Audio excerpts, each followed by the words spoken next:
Assalamualaikum warahmatullahi wabarakatuh. Shalom untuk kita semua. Pada kesempatan kali ini, saya dan juga teman-teman saya dari kelompok 1 yang beranggotakan saya sendiri, Cecilia Hometan dengan NIM 191010504647, dan juga ada Ahmad Nur Safrudin dengan NIM 191010502951. Ada juga Dimas Septianto dengan NIM 191010503254, dan yang terakhir ada Firjatullah Rahman dengan NIM 1810105052 dan 17. Di sini kami akan membahas materi kami mengenai penganggaran penjualan. Jadi itulah nama-nama dari kelompok 1.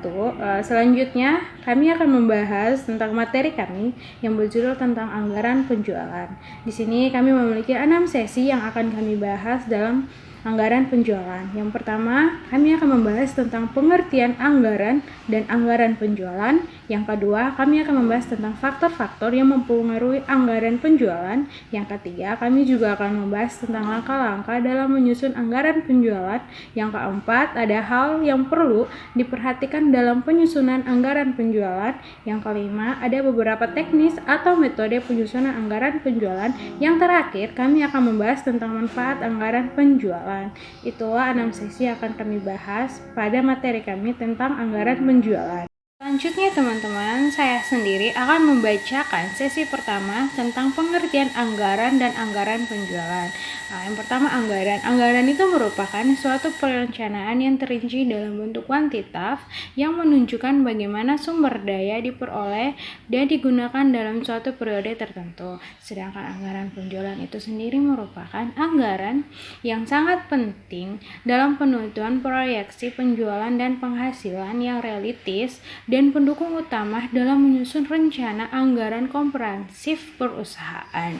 Yang sesi kedua itu tentang faktor-faktor yang mempengaruhi anggaran penjualan. Ada 7 faktor. Faktor yang pertama ada faktor pemasaran luar pasar, yang kedua ada faktor keuangan, ketiga ada faktor ekonomis, yang keempat ada faktor kebijaksanaan perusahaan, yang kelima ada faktor perkembangan penduduk, yang keenam ada faktor kondisi politik, dan yang terakhir ada faktor teknis dan alat.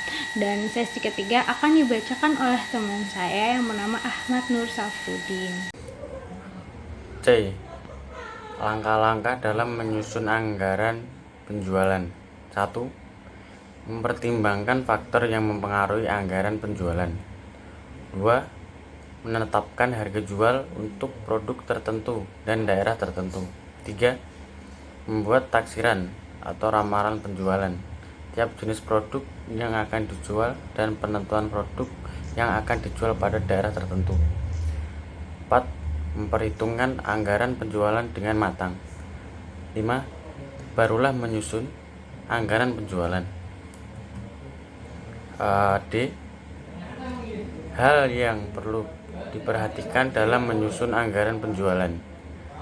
A. Rincian jumlah dan jenis produk perusahaan. B. Rincian daerah pemasaran. C. Diskriminasi harga di dalam penentuan harga jual produk. D. Potongan harga. Dan E. Umumnya anggaran penjualan disusun untuk 1 periode atau 1 tahun. Saya melanjutkan baca dari Ahmad Nur Safrudin. E. Beberapa teknis atau metode penyusunan anggaran penjualan. 1. Dengan menambahkan persentase kenaikan penjualan pada periode yang lalu. 2. Menghitung harga penjualan RP sama dengan penjualan unit kali harga jual per unit. 3. Metode perkiraan asosiatif, regresi, dan analisis korelasi. 4. Metode analisis industri. F. Manfaat anggaran penjualan. 1. Untuk mengurangi ketidakpastian tentang pendapatan di masa yang akan datang. 2. Untuk memasukkan kebijakan dan keputusan manajemen dalam proses perencanaan. 3. Untuk memberikan informasi penting berisi pembentukan elemen lain dari rencana laba yang menyeluruh. Kesimpulan, anggaran penjualan ialah anggaran yang merencanakan secara lebih terperinci tentang penjualan perusahaan selama periode yang akan datang. yang di dalamnya meliputi rencana tentang jenis, kualitas barang yang akan dijual, waktu penjualan, serta tempat atau daerah penjualannya. Dalam anggaran penjualan terdapat dua metode penaksiran, yaitu metode trend moment and metode trend least square. Terima kasih.